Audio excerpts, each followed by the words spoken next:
우리 자리에 일어나 우리 하나님을 찬양하겠습니다.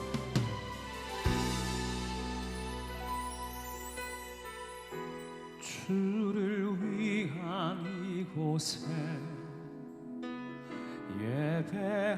예배하는 자들 중에 그가 찾는 이 없어 주님께서 슬퍼하시네.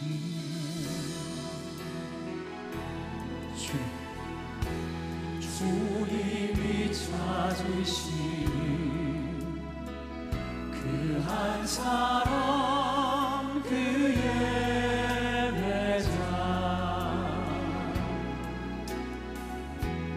내가 그 사람 되리 간절히 주께 예배하네. 주님 주네요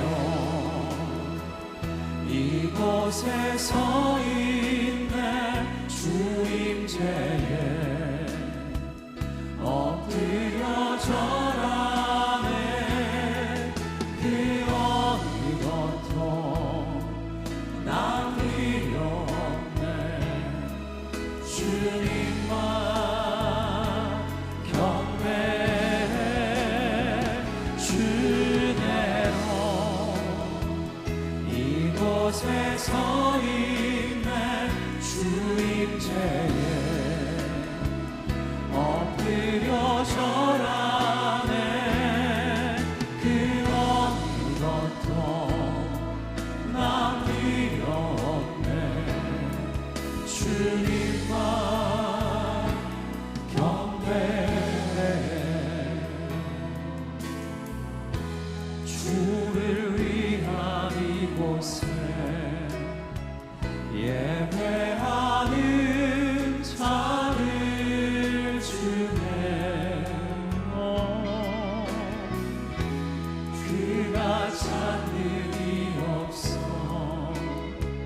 주님께서 슬퍼하시네.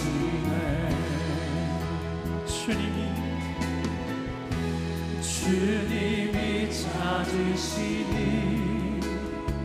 그 한 사람 그 예배자 내가 그 사람 되리. 아멘. 간절히 주께 예배하네. 주네로 이곳에 서 있네. 주임제에 엎드려 절하네. 그 어느 것도 난 필요 없네. 주님만 경배해. 주대로 이곳에 서 있네. 주님제에 엎드려 절하네. 그 어느 것도 난 필요 없네. 주님 우리 한 번 더 찬양합시다. 주대로 이곳에 서 있네. 주임제에 엎드려 절하네.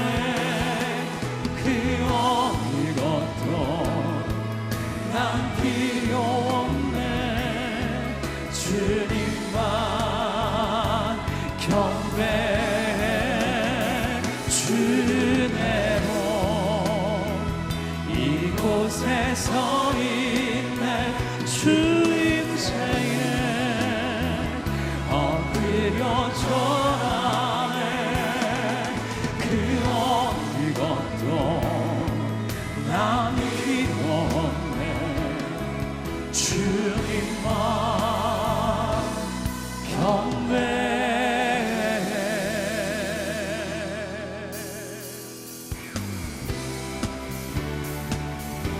힘차게 박수치며 주님 앞으로 나아갑시다.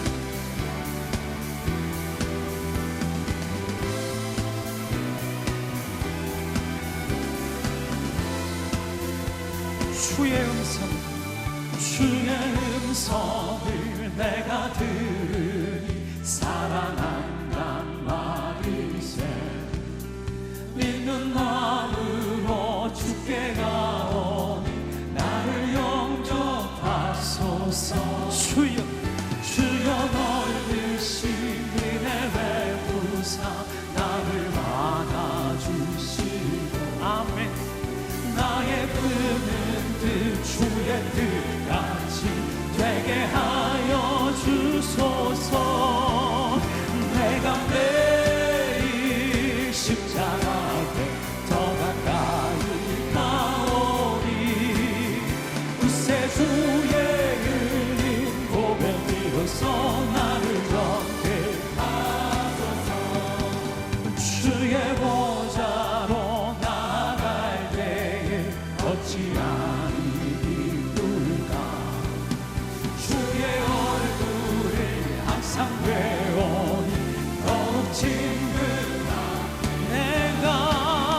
내가 매일 십자가 더 가까이 가오니 아멘. 구세주의 흘린 보배 비로소 나를 우리 구주의 넓은 사랑이 증량할 자 없으며 주가 주시는 참된 기쁨도 헤아릴 수 없도다. 내가 매일 십자가 앞에 더 가까이 가오니 구세주의 흘린 보배 비로소 나를 정케하소서.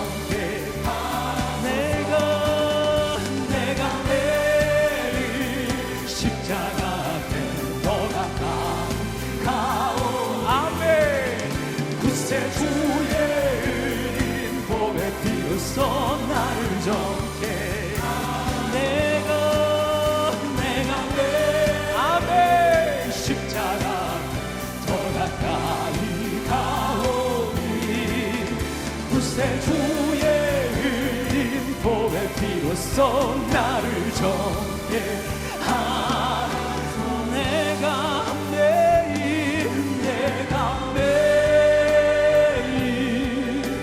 십자가 앞에 더 가까이 가오니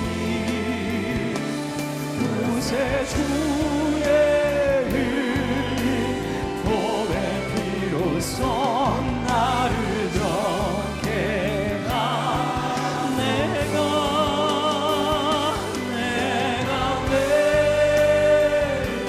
주님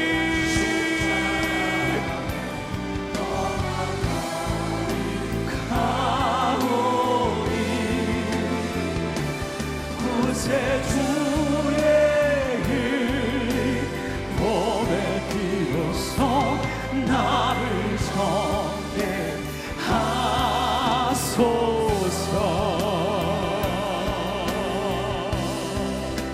아멘 아멘 아멘.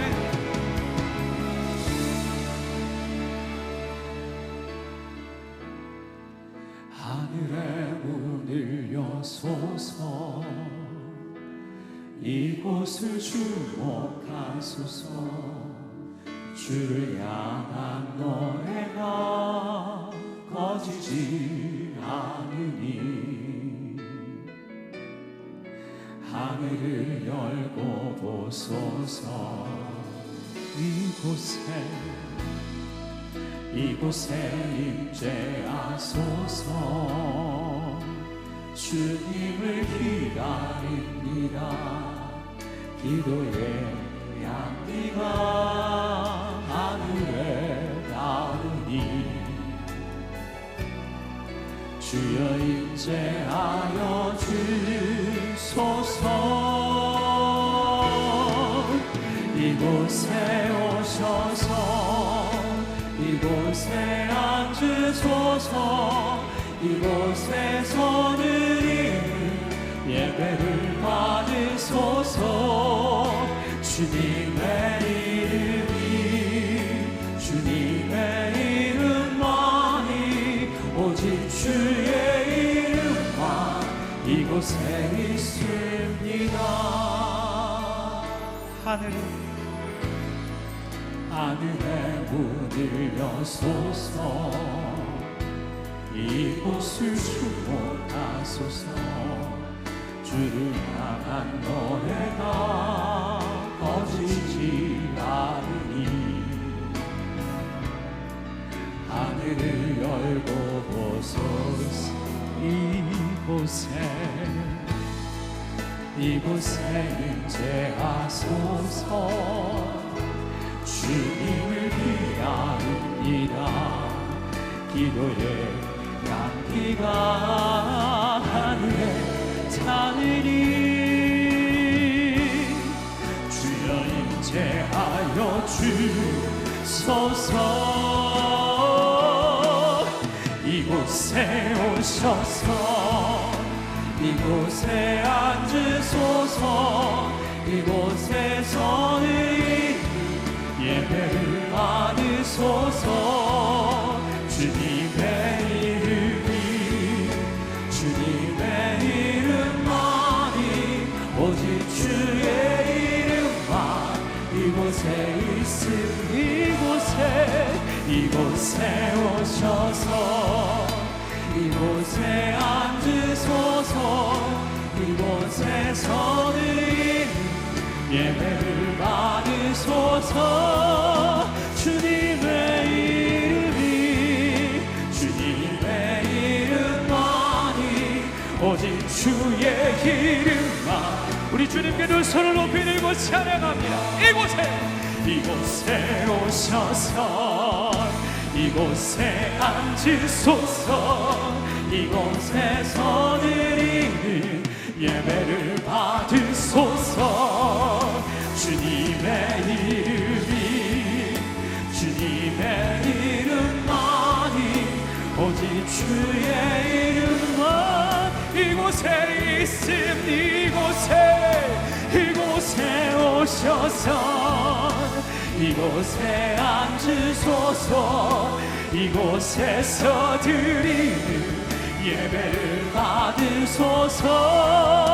주님의 이름이 주님의 이름만이 오직 주의 이름만 이곳에 있음. 오직 주의 이름만 이곳에 있음. 오직 주의 이름만 이곳에 있습니다. 이곳에 가득한 주의 영광을 찬양합니다. 할렐루야.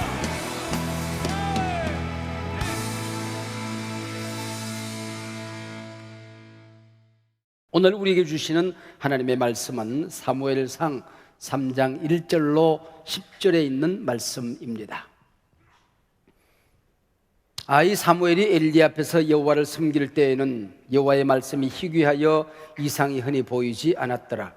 엘리의 눈이 점점 어두워가서 잘 보지 못하는 그때에 그가 자기 처소에 누웠고 하나님의 등불은 아직 꺼지지 아니하였으며 사무엘은 하나님의 궤에 있는 여호와의 전 안에 누웠더니 여호와께서 사무엘을 부르시는지라 그가 대답하되 내가 여기 있나이다 하고 엘리에게로 달려가서 이르되 당신이 나를 부르셨기로 내가 여기 있나이다 하니 그가 이르되 나는 부르지 아니하였으니 다시 누우라 하는지라 그가 가서 누웠더니 여호와께서 다시 사무엘을 부르시는지라 사무엘이 일어나 엘리에게로 가서 이르되 당신이 나를 부르셨기로 내가 여기 있나이다 하니 그가 대답하되 내 아들아 내가 부르지 아니하였으니 다시 누우라 하니라.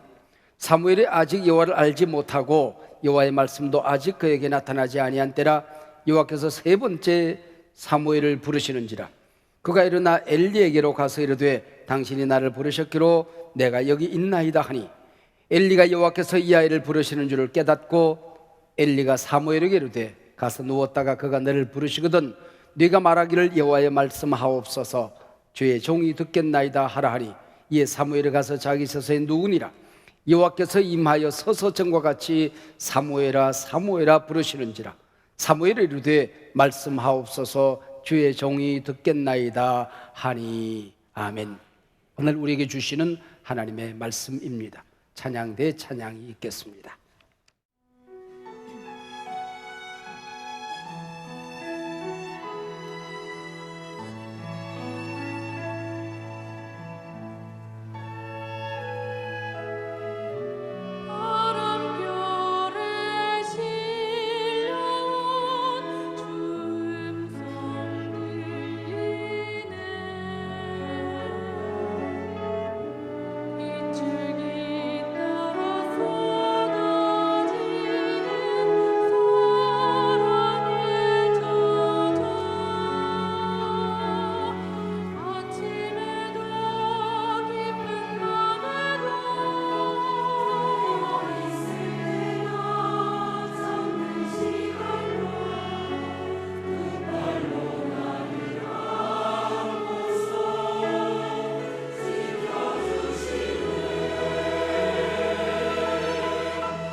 우리 딸아이가 서너 살 되었을 때입니다. 제가 우리 아이에게 아빠 말씀 잘 들어야 예쁜 딸이 된단다 그랬더니 이 아이가 아빠, 나 아빠 말씀 잘 들려. 그래서 내가 예쁜가 봐. 너스레를 떨었습니다. 우리 귀로 듣는 것이 영혼으로 듣는 것 아니지요. 오늘 하나님께서 우리에게 주시는 말씀이 들려야 삽니다. 말씀이 들려야 삽니다. 입니다. 신학은 세상 모든 학문의 여왕이라고 합니다. 종합이요 모든 학문의 목표입니다. 그래서 목사가 되고 나면 배우고 공부해야 될 게 참 많이 있습니다. 그리고 평생 할 일이 참 많은 사람이 목사인 것 같아요. 때로는 하나님께 하나님 제게 하루 24시간이 아니라 48시간쯤 주면 안 되겠습니까 하는 마음이 들기도 합니다. 복제 기술이 빨리 발달되어서 이렇게 생긴 거 하나 더 복제해서 같이 일하고 싶다 할 때도 있습니다. 이 많은 사역 가운데 정화 그 많은 일들 가운데 한 가지만 선택하라면 뭘 하고 싶니? 저는 망설이지 않고 설교하는 사역, 하나님의 말씀 전하는 사역에 집중하여 살고 싶습니다. 교회가 해야 될 많은 일들이 있지만은 정화 그 가운데 교인들과 함께 한 가지 일만 하라고 한다면 너 뭐 하고 싶니? 우리 교인들과 함께 예배하는 일에 집중하고 싶습니다. 예배 안에 다 있으니까. 예배는 우리 신앙인들의 삶이니까. 말씀 안에 모든 것이 다 담겨져 있으니까 저는 예배하고 말씀 전하고 말씀 듣는 일에 집중하고 싶습니다. 여러분, 언젠가부터 나는 예배가 나태해지고 은혜가 안 된다 이런 분 계십니까? 말씀 먹는 일에 재미가 없다라고 느끼시는 분 계십니까? 교회 생활이 행복하지 않은 분 계십니까? 틀림없이 중병든 것입니다. 예배에 대한 갈망이 날마다 새롭다. 하나님의 말씀을 읽고 들을 때마다 내게 주시는 말씀이 내 귀에 들린다. 여러분의 삶이 영혼이 건강하신 것입니다. 오늘 우리가 살고 있는 세상을 과학적인 용어, 사회 경제학적인 용어로 말하면 4차 산업혁명 시대입니다. 그리고 영적 정신 사상적인 용어로 말하면 포스트 모더니즘 시대, 다원주의 시대입니다. 이 포스트 모더니즘 시대는 절대 진리가 없습니다. 절대 가치가 없습니다. 절대 권위도 없습니다. 마침내 이 성경의 권위도 없습니다. 예수 그리스도의 유일성, 예수 믿어야 구원받는다는 얘기가 세상에는 통하지 않습니다. 기독교도 여러 종교 가운데 하나로 전락된 세상, 바로 그것이 오늘 우리가 살고 있는 포스트 모더니즘 종교 다원주의 시대의 사상입니다. 우린 지난주일부터 구약의 역사서 사무엘서를 통해 오늘 우리 시대를 들여다보고 있습니다. 왕이 없던 사사시대, 왕을 기다린 사람들에게 하나님은 곧바로 왕을 주시지 않았습니다.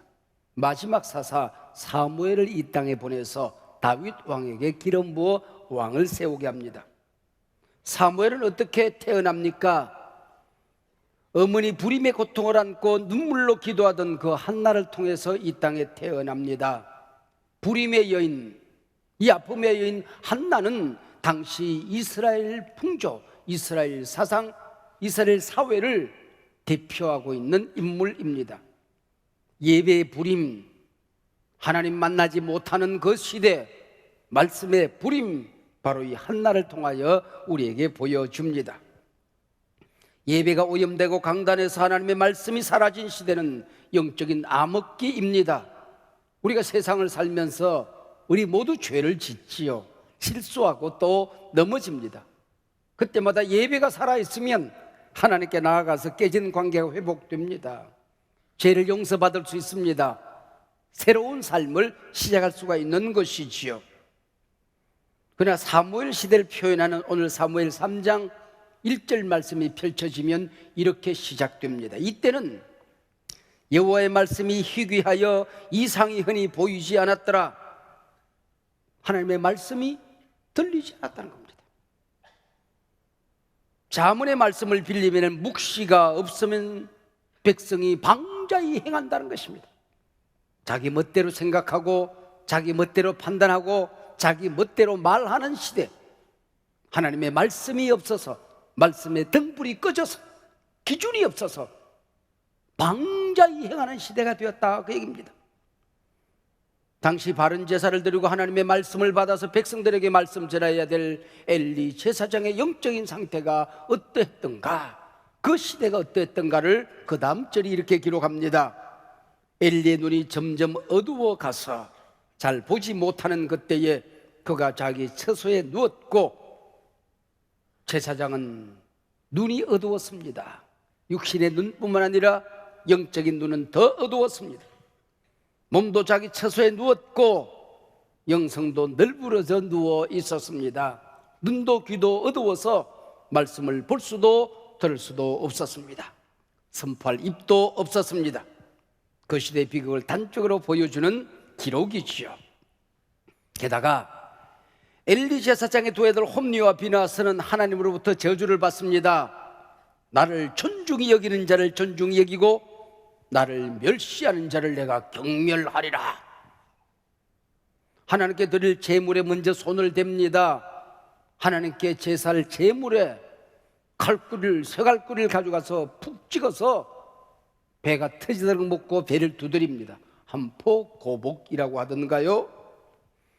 가나안 이방 제사에서 여사제들과 음란을 행하듯이 하나님의 전에서조차 성막을 섬기는 여인들과 음행을 자행합니다. 마침내 하나님이 세운 아론 제사장의 대가 엘리 제사장, 그리고 그 아들 홈니와 비느하스에 이르러서 대가 끊어지는 것입니다. 이 얼마나 커다란 비극입니까? 엘리와 홈니 그리고 비느하스가 살던 사택이 실로에 있었습니다. 성전이 세워지기 전 회막이 있던 곳이 실로였습니다.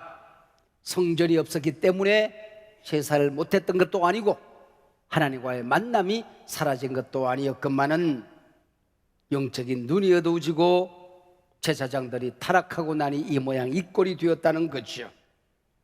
우리 한수만 교회 예배당을 건축하기 전 5층 상가에서 예배를 드렸습니다. 그 좁은 상가에서 4번, 5번 예배를 드립니다. 그러고 나면은 바깥에서 기다려야 돼요. 예배를 끝나고 오시는 분들이 한 줄로 내려옵니다. 예배를 드리기 위해서 한 줄로 올라갑니다. 너도 나도 하이파이브를 하면서 서로 축복했던, 예배 드리고 내려오는 모든 사람들의 얼굴이 환하게 임재에 젖어서 예배에 올라가는 성도님들이 기대에 부풀어서 함께 손뼉을 치고 올라갔던 그때의 감격을 추억하는 분들이 많이 있지 않습니까? 초막이나 궁궐이나 내 주 예수 계신 곳이 그 어디나 하늘나라. 큰 예배당이든 작은 예배당이든 천막이든 하나님이 계시는 곳에 우리 성전이 되는 것이죠. 엘리 제사장 가족은 몸으로는 하나님의 임재와 영광 가까이 살았으나 그 영혼은 가장 먼 곳에서 살았던 사람들입니다.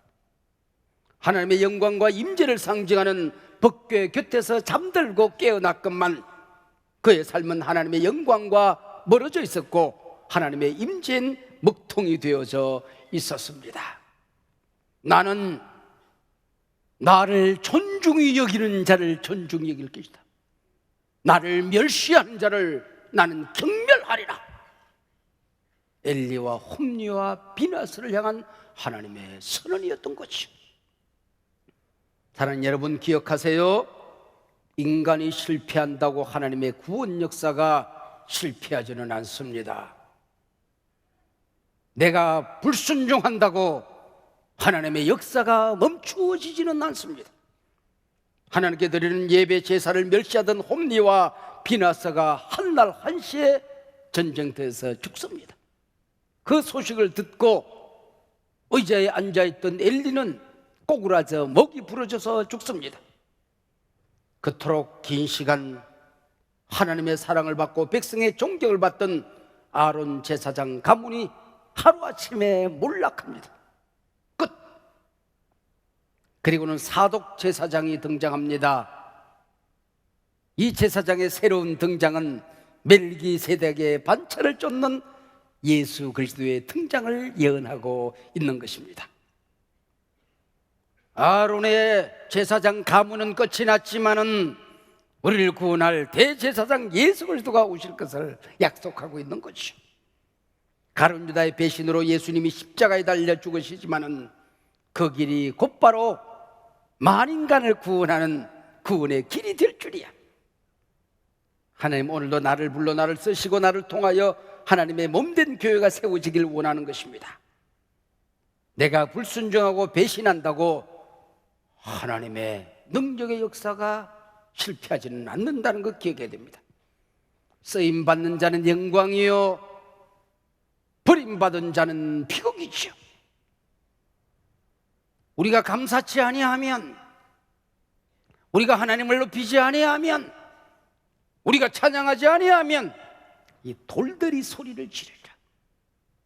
기름 부어 세움받은 늙은 제사장의 귀가 막히면, 눈이 막히면 나는 3살짜리 어린애에게도 나는 말씀한다.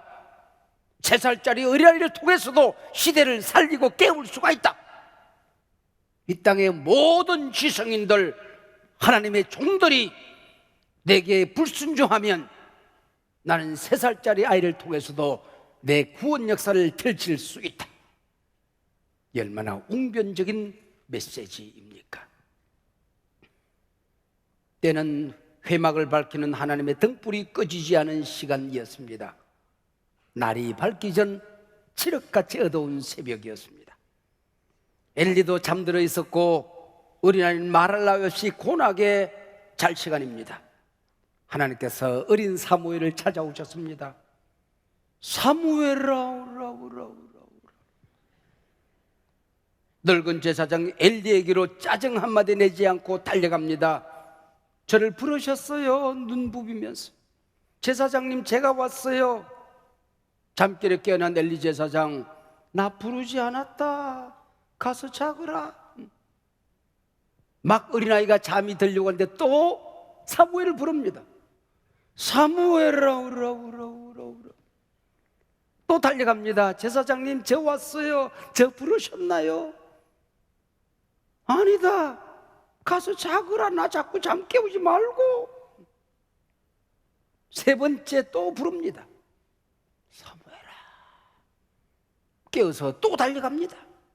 제사장님 저 왔어요. 왜 부르셨어요? 그때 깨닫습니다. 아, 하나님이 이 어린아이를 부르고 계시는구나.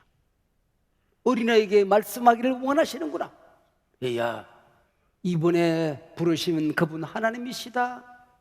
제가 여기 있어요. 하나님 말씀하세요라고 하나님께 귀를 기울여라. 역시 잠자리에 누워있는데 이번에는 서서, 얼마나 기가 막힌 표현입니까? 하나님 보좌에서 서서 스데반이 돌에 맞아 순교하는 그 자리에 하나님 보좌 우편에 계시던 예수님께서, 보좌 우편에 앉아 계시던 예수님께서 자리에 벌떡 일어납니다. 서서 스데반을 응원하던 그분께서 이제 사무엘에게 말씀하는 이 순간에도 서서 이번엔 2번 부릅니다. 사무엘아 사무엘아, 하나님 말씀하세요. 어린 제가 여기 있어요. 들을게요. 본문의 내용이지요. 이 사건이 하나님의 음성을 듣는 첫 부름임을 성경은 이렇게 묘사합니다. 3장 7절 오늘 본문입니다. 사무엘이 아직 여호와를 알지 못하고 여호와의 말씀도 아직 그에게 나타나지 아니한 때라. 여호와를 알지 못한다는 이 말이 아무리 어린 사무엘이지만은 하나님이 계시다는 걸 몰랐다는 게 아닙니다. 자기가 하나님께 바쳐진 몸이라고 하는 것, 여기가 하나님의 전이라고 하는 것, 하나님이 어떤 분인지를 몰랐다는 얘기가 아닙니다. 신약에 와서 보면은 마리아에게 천사가 나타납니다. 내 몸에서 예수가 잉태할 것이다. 그때 뭐라고 그럽니까? 내가 사내를 알지 못하거늘 내가 어찌 이런 일이 내게 일어나겠습니까? 여기 사내를 안다는 얘기는 동침한다는 얘기입니다. 그만큼 하나님과의 친밀한 관계, 개인적인 관계, 내 모든 문제가 하나님의 문제가 되고 하나님의 모든 마음이 내 마음이 되는 이 친밀한 관계를 구약에서는 야다, 하나님을 안다라고 표현하는 것이죠. 오늘 이 땅에 살아가는 하나님의 백성이라고 하면서도 세상 돌아가는 얘기는 잘 압니다. 정치 얘기는 곧잘 해요. 세상 재미는 잘 압니다. 그러나 하나님을 모른다. 그래서 호세아 선지자는 우상숭배로 더러워진 하나님의 백성, 모든 것이 찢겨지고 망가지고 무너지고 쓰러지고 넘어지는 이 세상, 오라 우리가 여호와께로 돌아가자. 그는 우리를 찢으셨으나 낫게 하실 것이다. 돌아가기만 하면 치셨으나 싸매어 주실 것이다. 백성들이 묻지요. 돌아가서 뭘 해야 되는데요? 호세아 6장 3절입니다. 그러므로 우리가 여호와를 알자. 힘써 여호와를 알자. 이게 나라가 살고 시대가 살고 공동체가 살고 가정이 살고 네가 살고 내가 사는 길이다. 오라 우리가 여호와를 알자. 힘써 여호와를 알자. 부족한 종이 쓴 책 가운데에 하나님을 알아가는 지혜라는 책이 있습니다. 하나님을 아는 것만큼 우리의 기도와 삶이 풍성해지는 것입니다. 하나님을 아는 것만큼 믿음의 세계가 풍성해지는 것입니다. 모든 것이 무너질 때 하나님의 말씀 붙들어야, 하나님을 알고 그분께 매달려야 모든 것이 세워질 수가 있는 것이죠. 한나는 기도하여 아들 사무엘을 낳습니다. 그 아들을 하나님께 바칩니다. 가까이 가서 덜 보지 못하지만은 실로를 향하여 매일같이 기도합니다. 그가 사무엘입니다. 어거스틴의 어머니는 모니카라는 여인입니다. 청년 어거스틴은 방탕한 하루하루를 살고 있었습니다. 찢어지는 가슴을 끌안고 홀로 성전에 나가 울면서 기도합니다. 그때 기도하는 이 모니카를 향하여 암브로시우스 목사님이 위로를 합니다. 어머니의 눈물의 기도를 먹은 자식은 망하지 않습니다. 어머니의 눈물의 기도를 먹고 자라는 자식을 하나님은 버리지 않습니다. 어머니의 눈물을 먹은 자식을 하나님은 반드시 쓰십니다. 평안히 가십시오. 한나의 눈물로 태어난 사무엘, 한나의 눈물을 먹고 자라는, 가슴앓이를 먹고 자라는 사무엘이 그 시대를 살렸듯이 어거스틴은 신학자가 되고 대성자가 되는 것입니다. 오늘 이 세상이 어려워도 우리 곁에 모든 것이 찢겨져도 기억하세요. 어머니 아버지의 눈물을 먹고 자란 자식은 망하지 않습니다. 믿으시길 바랍니다. 망하지 않습니다. 하나님이 쓰십니다. 반드시 쓰십니다. 양식을 먹여서 키우는 것이 아니라 이 위기의 시대는 우리의 믿음을 먹이고 눈물을 먹여 기도를 먹여 키우는 겁니다.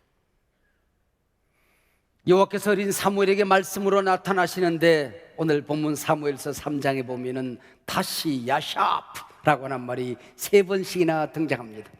우리말 번역에서는 6절과 21절에서 야샤프, 다시라는 말이 나타납니다. 그러나 8절에도 야샤프가 기록되어 있습니다. 야샤프, 다시. 하나님께서는 택한 백성들에게 말씀하십니다.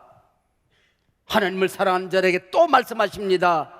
찾아오십니다. 다시 찾아오십니다. 야샤프의 하나님이신 거죠. 요나서 1장 1절에서 여호와의 말씀이 아미떼 아들 요나에게 임하니라. 요나가 불순종합니다. 도망갑니다. 요나가 도망가는 이 자리에서 하나님께서 요나의 삶을, 인생을 끝장내셨다고 할 때라도 요나는 할 말이 없는 존재였지. 그러나 한 번 선택한 요나를 하나님은 포기하지 않습니다. 한 번 부른 요나를 포기하지 않습니다. 끝까지 따라갑니다. 그리고 붙들어서 바닷속에 집어 던져버립니다. 물고기 뱃속에 집어 던집니다. 똥통에 빠뜨립니다. 거기서 울며 기도합니다. 기도한 요나를 물고기야 토해내라, 육지에 토하니라. 3장 1절에 뭐라고 기록된지 아십니까? 여호와의 말씀이 요나에게 두 번째로 임하니라.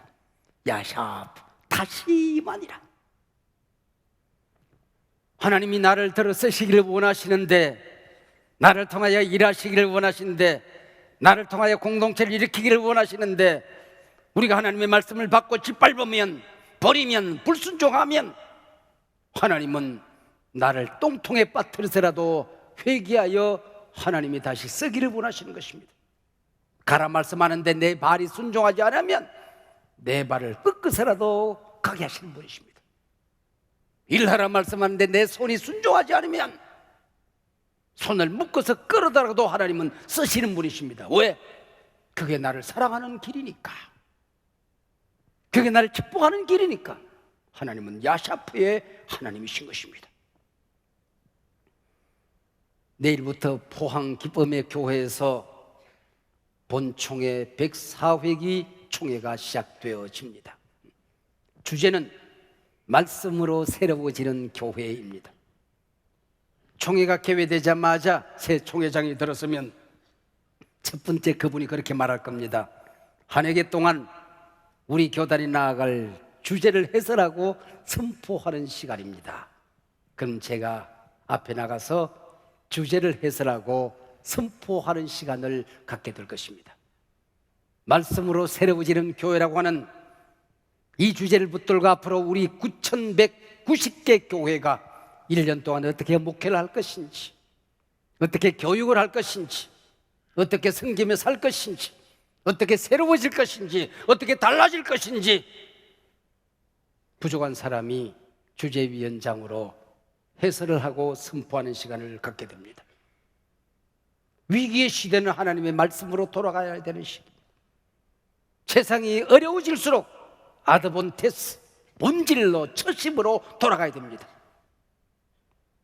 말씀의 능력, 복음의 능력, 성령의 임재의 능력, 기도의 능력을 우리가 믿어야 되는 것입니다. 그게 바로 리이그나이트, 교회여 다시 타오르자입니다. 10월 17일 날은 만여 명의 한국교회 목사님들이 여의도 순복음교회에 모여서 목사님들이 다시 복음으로 타올라야 됩니다. 당신들이 선포하는 강단이 살아야 됩니다. 이 위기 시대를 뚫어내는 능력은 허리가 끊어지는 난관을 뚫는 기도밖에 없습니다. 본질로 돌아가야 될 때입니다. 왜요? 하나님은 말씀으로 세상을 창조하셨기 때문입니다. 말씀으로 시작하셨듯이 말씀으로 역사를 새롭게 변화시키고 역사를 마칠 것입니다. 이 지구가 만들어진 것은 물질이 아닙니다. 우주의 기본 원자는 물질이 아닙니다. 하나님의 말씀입니다. 기본 원자 말씀이 살아야 세상이 사는 겁니다. 오늘도 이 말씀 들리면 사는 겁니다. 이 말씀이 들리지 않으면 망하는 겁니다. 하나님의 말씀 듣는 자는 살아나리라. 마른 뼈들도 하나님의 말씀을 들으면 살아나리라. 믿음이 다 사라지는 시대에, 마지막 때에 믿는 자를 보겠느냐 말씀하는 그 시대에 듣는 자는 믿음이 살아납니다. 들음에서 믿음이 솟아나는 것입니다. 같은 성경, 같은 본문을 읽어도 하나님은 각자에게 다른 말씀을 주십니다. 이 시간 부족한 종이 설교하지만은 깨닫는 말씀이 다르고 받는 말씀이 다릅니다. 말씀의 크기와 능력이 다릅니다. 오늘 이 예배에서 내게 주시는 말씀이 들리면 내 인생이 새롭게 밝아집니다. 안 보이던 세계가 보여집니다. 왜요? 말씀은 빛이니까, 내 발의 등이니까. 아프십니까? 힘든 일이 많으십니까? 고통스러우십니까? 이 예배 속에 하나님의 말씀이 들리면 치료되어집니다. 낫습니다. 기적이 일어납니다. 말씀은 치료하는 광선이니까. 내 자식도 널브러져 있고 사업도 쓰러지고 모든 것이 어렵게 넘어져 있습니까? 말씀 들으면 일어납니다. 하나님의 말씀은 지팡이니까, 힘이니까, 능력이니까 일어납니다. 세상 살맛이 나지 않습니까? 말씀 들으면 살맛이 납니다. 왜? 하나님의 말씀은 꿀송이보다 더 단 생명의 양식이니까. D.L. 무디가 참 재밌는 얘기를 했어요. 내가 설교하면 우리 교인들은 그 말씀을 받지 않고, 야, 이 말씀 재밌다, 내 뒤에 있는 아무개 집사가 들었으면 좋겠다 그러고 뒤로 던진대.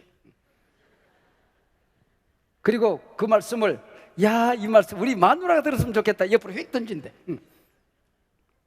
그리고 하나님 말씀 들으면, 야, 이 말씀 우리 엄마가 들었으면 좋겠다, 엄마한테 휙 던진대. 그래서 뒤로 던지다 보면은 예배 끝날 때쯤 되면은 설교 말씀이 저 바깥으로 다 나갑대. 여러분, 오늘 선포되는 말씀이 내게 주시는 말씀인 줄로 믿으시기 바랍니다. 오늘 예배드리는 모든 성도들 다 나를 축복하는 시간이다. 내게 주시는 말씀이다. 할렐루야. 하나님은 사무엘을 통해 썩은 세상을 치료하고 아픈 고통의 시대를 기쁜 시대로 만드는데 무엇을 통해서? 사무엘아, 3살짜리가 하나님의 말씀을 듣고 세상을 치유하기 시작합니다. 그러나 임금 사울은 하나님의 말씀에 순종치 않습니다. 사무엘이 말합니다. 임금이여, 순종이 제사보다 낫고 하나님의 말씀 듣는 것이 소양의 기름보다 낫나이다. 소 잡고 양 잡아서 제사하는 게 중요한 게 아니고 하나님의 말씀 듣고 순종해야 당신이 살고 나라가 사는 거예요. 이 시대에 한 교회, 한 공동체, 하나님은 말씀에 순종하는 사람을 쓰시는 것입니다. 사무엘을 축복하는 많은 말씀이 성경에 기록되어 있는데 오늘 본문 3장 19절에 그런 말씀이 있어요. 여호와께서 사무엘과 함께 계셔서 그의 말이 하나도 땅에 떨어지지 아니하더라. 그렇습니다. 야, 얼마나 근사한 일입니까? 강단에서 선포되는 목사의 말이 우리 교인들의 심장까지 전달되고 이 앞자리 땅에 떨어지지 않으면 우리 교인들의 삶 속에 기적이 일어납니다. 이 시대 한국교회 강단의 말씀이 교회를 비판하는 사람들의 발바닥 밑에 짓밟히지 않고 땅에 떨어지지 않으면 이 시대에 기적이 일어납니다. 민족이 달라집니다. 역사가 새로워집니다. 사무엘의 말씀이 땅에 떨어지지 아니하니라. 여러분, 작은 말씀 받아서 그 말씀 소중히 여기면 큰 기적을 경험하게 됩니다. 귀가 울리는 하늘을 진동하는 말씀을 받고도 그 말씀 소홀히 여기면 나는 나를 존중히 여기는 자를 존중히 여기고 나를 멸시하는 자를 경멸하리라.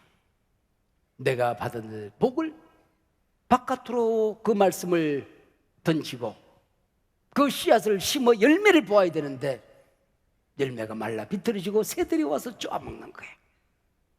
여러분, 하나님이 주시는 모든 말씀이, 오늘 여러분에게 들리신 말씀이 나를 바꾸고 가정을 바꾸고 공동체를 바꾸는 능력이 되기를 주의 이름으로 축복합니다.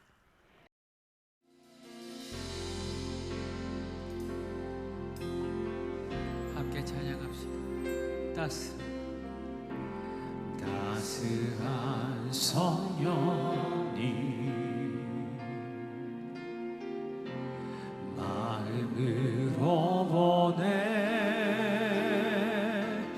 내 몸을 감싸며 주어지는 평안함 만족함을 느끼게 사랑과 진리에 한 줄기 빛 보내 내 몸을 감싸며 주어지는 평안함 그 사랑을 느끼네 부르신 곳에서 나는 예배하네 어떤 상황에도 나는 예배하네 부르신 곳에서 나는 예배하네 어떤 상황에도 나는 예배 부르신 곳에서 나는 예배하네 어떤 상황에도 나는 예배하네 부르신 곳에서 나는 예배하네 어떤 상황에도 나는 예배 내가 걸어갈 때 길이 되고 살아갈 때 삶이 되는 그곳에서 예배하네 오, 내가 걸어갈 때 길이 되고 살아갈 때 삶이 되는 우리 주님께 두 손을 높이 들고 찬양하고 부르신 곳에서 나는 예배하네 어떤 상황에도 나는 예배하네 부르신 곳에서 나는 예배하네 어떤 상황에도 나는 부르신 곳에서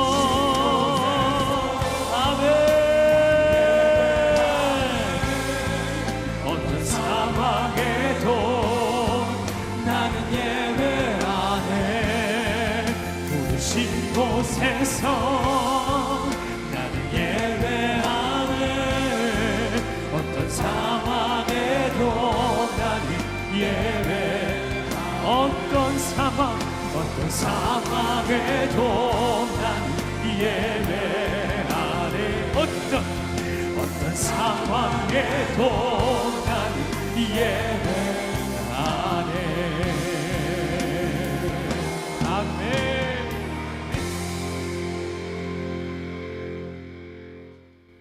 이제는 우리 주 예수 그리스도의 은혜와 아버지 하나님의 사랑과 성령님의 교통하심이 이 소중한 하나님의 백성들 한 사람 한 사람 머리 위에 저들의 가정 자손 대대 위에 생업터전마다 위에 내 나라 내 민족 위에 한국 교회 위에 북녘에 있는 저 불쌍한 내 동포들 가운데에 세계에 흩어져 순종하며 복음을 전하고 있는 선교사님들 위에 지금으로부터 영원 무궁토록 함께하옵기를 간절히 축원하옵나이다. 아멘.